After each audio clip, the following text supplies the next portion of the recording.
Ako po ay medyo na-upset dito sa pinapanood ko. Okay? Medyo pinost ko lang po muna.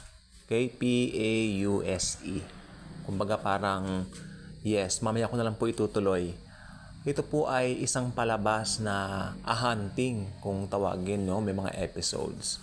Pero sabi ko, ito ay isang magandang opportunity to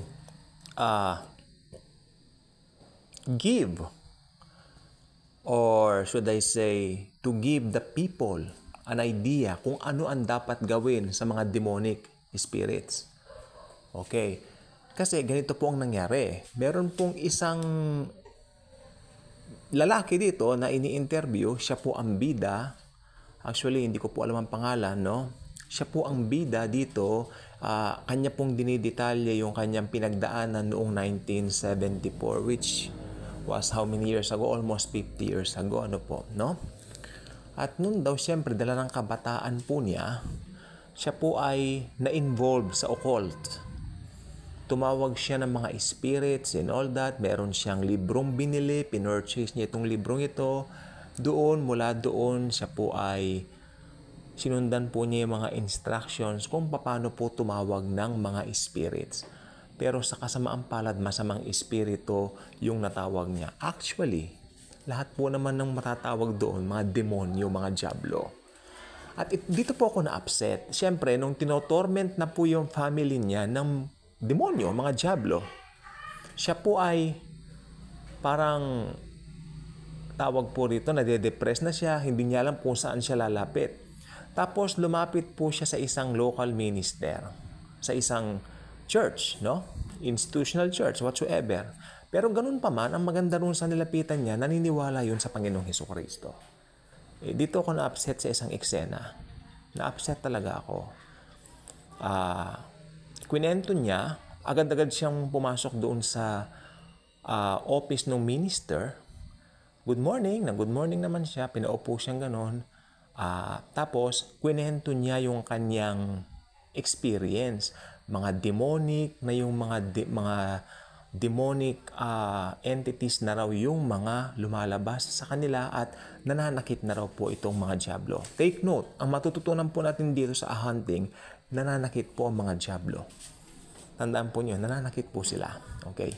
Alam po nyo ang unang tanong ng minister, did you accepted the Lord Jesus Christ as your personal Lord and Savior? Sabi niya dun sa lalaki na pinahihirapan ng diablo.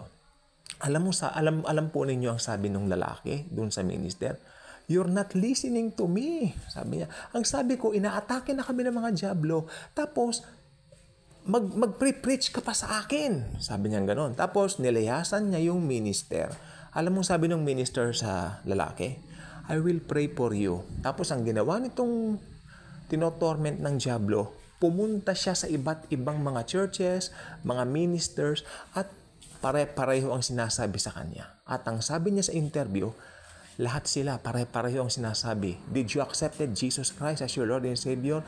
Sabi niya, hindi ko kailangan ng pangangaral nila, ang kailangan ko, tulong. Sabi niya, kailangan doon niya ng tulong para doon sa kanyang problema. At ito pong sabi niya, na-upset ako. Lahat sila pare-pareho ang sinasabi, hindi nila ako natulungan. Ito pong sasabihin ko. Kung nakinig lang siya doon sa minister, matutulungan siya. Sapagkat si Jesus Christ lang po ang sagot. Marami pong taong di naniniwala kay Jesus, pero gustong matulungan sila sa mga demonic entities. Well, if you're not a believer of the Lord Jesus Christ, hindi aalis ang diablo sa iyo. Nakakalungkot po. Nakakalungkot. Ako na-upset bilang isang Kristiyano.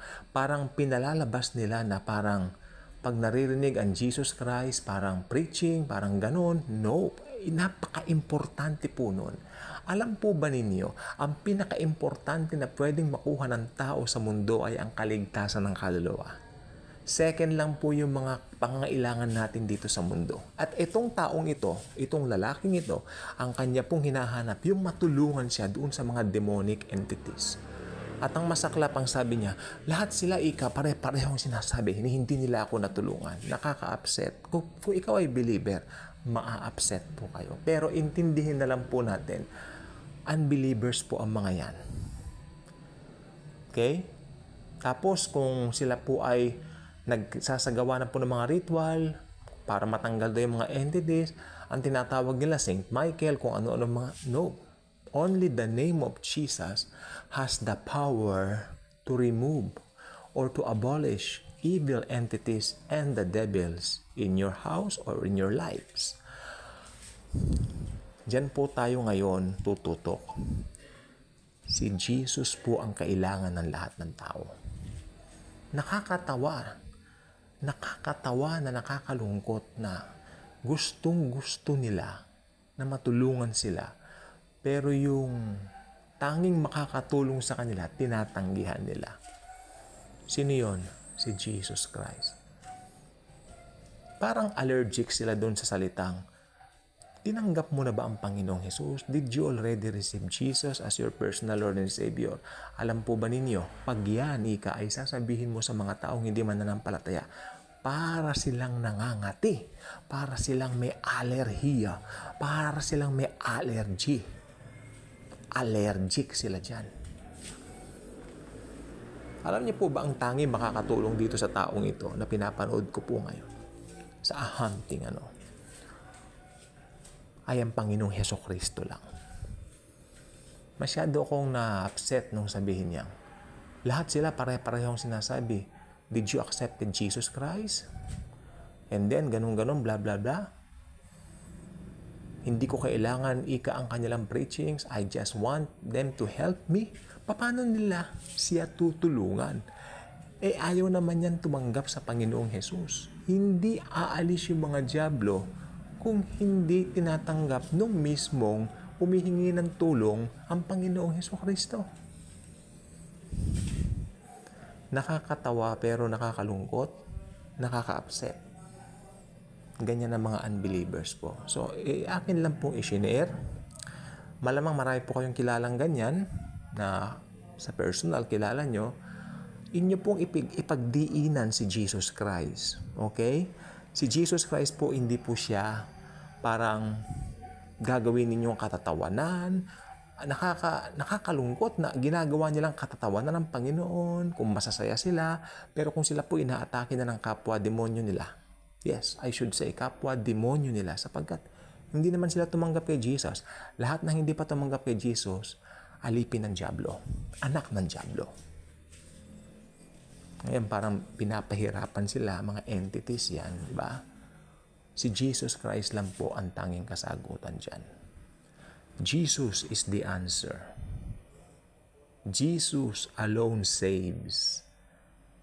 Walang pwedeng makapagligtas sa'yo mula sa impyerno, mula sa mga demonyo, kundi ang Panginoong Hesukristo. Kaya kung kayo ay allergic doon sa katotohanan ng mga tanong na, did you already receive the Lord Jesus as your personal Lord and Savior? There is something really wrong with you. Well, kung ano man yung hinihiling mo na pwedeng itulong nito mga ministers na ito without accepting the Lord, I mean the Lord Jesus Christ, there will be no help that will come your way. Never. Sapagkat, sabi ng Bible, my help comes from the Lord and in Him alone. Hindi pwede sa sarili mong gawa. Ang tinitignan ng taong ito, nagagalit siya roon sa minister, sapagkat ang tanong nga ng minister, nasabi ko na po kanina, tinanggap mo na ba ang Panginoong Hesukristo? Did you receive the Lord Jesus Christ as your personal Lord and Savior? Nagalit siya kasi sabi niya, hindi ako pumunta rito para makinig ng sermon mo. Pumunta ako rito para tulungan mo ko doon sa mga demonic entities na naglipa na sa bahay ko. Then umalis siya roon. Sabi ng minister, I will pray for you. Pumunta rin siya sa iba't ibang minister. Ganon din ang sinasabi. Kaya sabi niya, pareho ang kanilang sinasabi. Ni isa sa kanila hindi ako natulungan. I mean, wow, na-upset ako, kaya sabi ko, sandali, i-vlog ko nga po ito. Okay? So, sana natuto po tayo rito. O yun lang po. Subscribe na po kayo and Jesus truly loves us all.